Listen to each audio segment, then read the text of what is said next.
Time travel यानी समय यात्रा।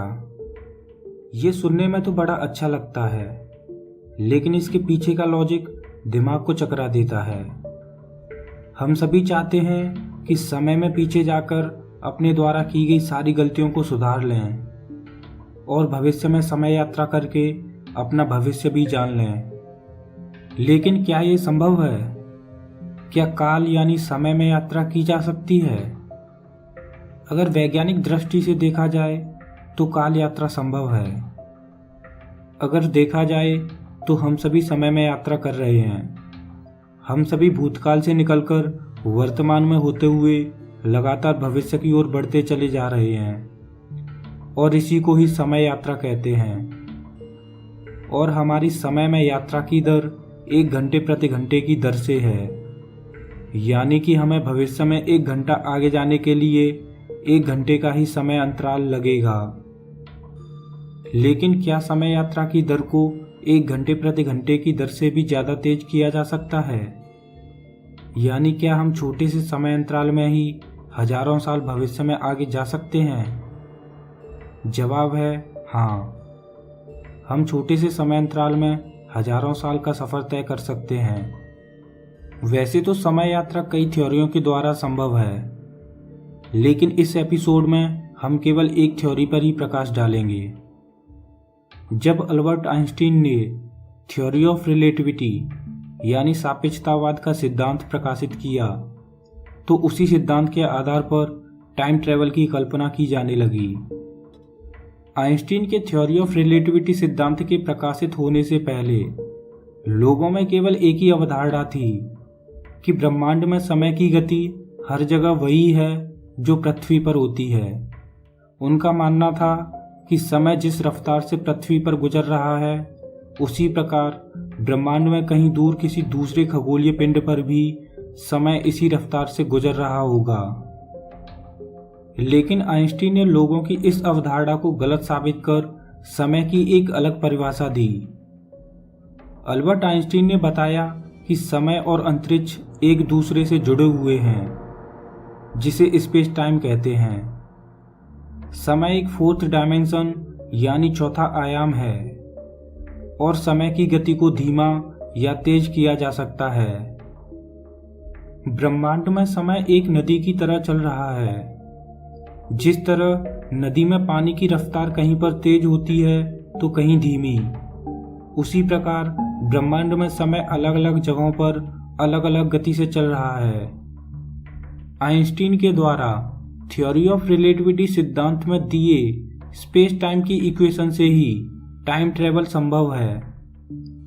आइंस्टीन के स्पेस टाइम की इक्वेशन के अनुसार अगर कोई वस्तु जितनी तेज चलेगी तो उसके लिए समय धीमा हो जाएगा, और उस वस्तु की गति जितनी बढ़ती जाएगी तो उसके लिए समय उतना ही धीमा होता चला जाएगा। जब आप तेज रफ्तार से चलने वाली ट्रेन या हवाई जहाज में सफ़र करते हो तो आपके लिए समय बाहरी दुनिया की अपेक्षा धीमा हो जाएगा, और जब आप अपनी यात्रा के बाद उस ट्रेन या हवाई जहाज से बाहर निकलोगे तो आप भविष्य में पहुंच चुके होंगे। हालांकि इतनी कम रफ्तार से चलने की वजह से आप भविष्य में मात्र 1 सेकंड के करोड़वें हिस्से जितना ही आगे पहुंच पाओगे। समय का यह अंतर बहुत ही मामूली है।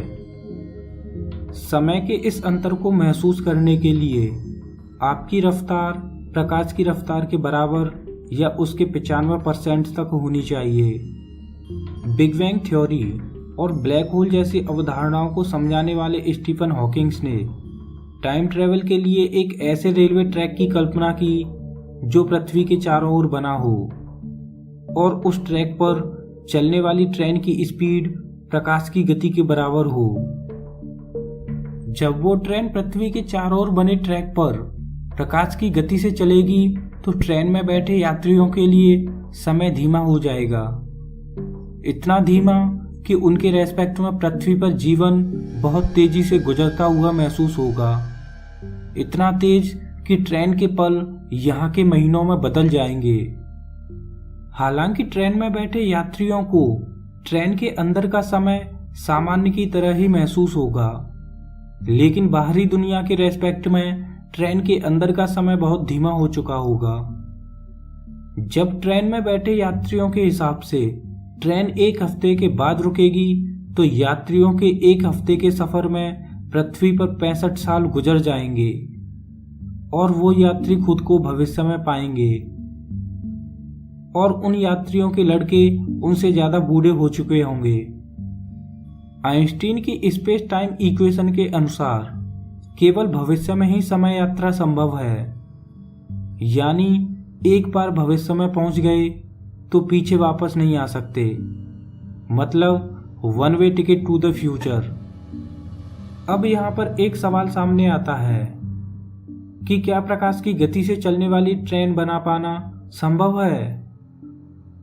हमारी अभी की तकनीक के हिसाब से जवाब शायद निराशाजनक हो सकता है।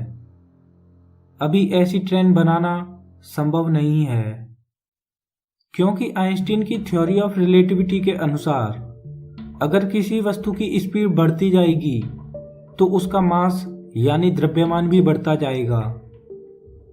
मान लीजिए कि हमने ऐसी ट्रेन बना ली जो प्रकाश की गति से चल सकती है।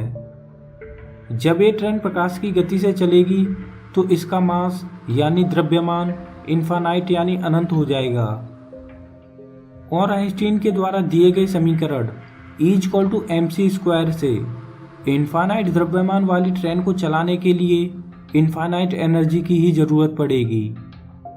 इतनी ऊर्जा तो हमारी पूरी गैलेक्सी में भी नहीं है। अगर हम पूरे ब्रह्मांड की ऊर्जा को उस ट्रेन में भर दें तब शायद वो ट्रेन प्रकाश की गति से चले। अगर हम उस ट्रेन को प्रकाश की गति के 90 या 95% तक चलाएं तब शायद उस ट्रेन को इतनी स्पीड पर चलाने में हमारी संपूर्ण गैलेक्सी की एनर्जी चाहिए। अब यहाँ पर एक सवाल सामने आता है कि प्रकाश की गति से चलने वाली ट्रेन बनाना संभव नहीं है, तो क्या हमारी समय यात्रा की कल्पना यहीं खत्म हो जाती है? मेरा मानना है नहीं। इस थ्योरी के अलावा कई और थ्योरी भी हैं जिनके द्वारा समय यात्रा संभव है। दोस्तों, आज के इस एपिसोड में बस इतना ही। अगर वीडियो अच्छा लगा हो तो लाइक कीजिए और हमारे चैनल को सब्सक्राइब कीजिए।